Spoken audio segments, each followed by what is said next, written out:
May 6 na lugar daw po ngayon sa Israel na patuloy na minomonitor ng Department of Migrant Workers dahil sa epekto po ng pag-atake ng Iran.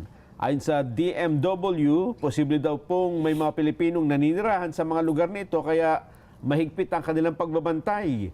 Bagamat wala pang ipinatutupad na mandatory repatriation, tiniyak ng pamahalaan na handa itong tumulong sa lahat ng mga kababayang voluntaryong gusto nang umuwi.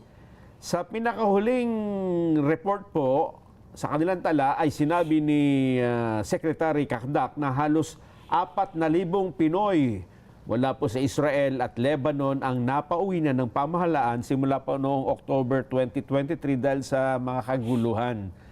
Samantala, meron namang 58 na OFW na stranded sa Dubai, kabilang ang 10 sa Abu Dhabi. Ang natulungan na rin ng DMW at OWA matapos ang pansamantalang pagsasara ng mga paliparan sa gitnang silangan.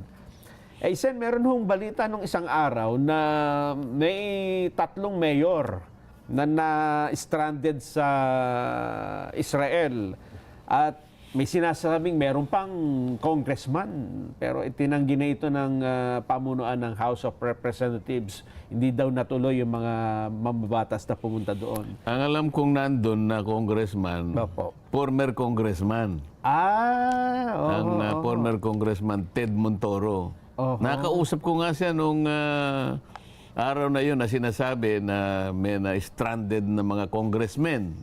Parang akala mo napakarami. Ngayon, nung makausap ko siya, siya lang palang mag-isa ron, kasama yung mga ilang naimbita ng bansang Israel, may kinalaman sa pag-uobserba ng kanilang agriculture system. Tama po. Maganda, sabi niya, maganda rito. At paano naman dyan? Mukhang nagkakapalitan na ng missile dyan. Okay naman kami, kanya may bunker kami rito, at saka pagka merong lilipad na missile manggagaling sa Tehran. May 10 minutes kaming lead time Makikita kagad. Bababa kami doon sa bunker namin. At pagkatapos noon, lalabas na naman kami. Wala namang pag-aalala doon sa kanyang pananalita. Ayun nga po. Ngayon, hindi ko pa naman nakausap mula nung magkausap kami. Kasi kahapon ay patindi na patindi yung atake ng Iran Mukhang mas gumagamit na ngayon kung tawagin ay hypersonic missile, yung mabilis na. Yung nakita ko sa nakita ko sa social media, mukhang meron silang underground tunnel na punong-puno ng missile. Ayun pa. Mukhang hindi yata natunogan ng Israel yun. Ewan ko lang kung totoo yun. Tama.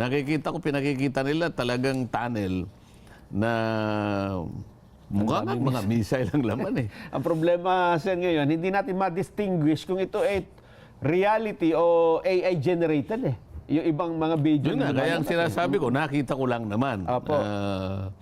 Wala naman akong kakayahan para i-determine kung talagang totoo yun. At talagang gagamitin kung talagang magre-retaliate yung bansang Iran. Sana naman hindi totoo lahat yung mga yan.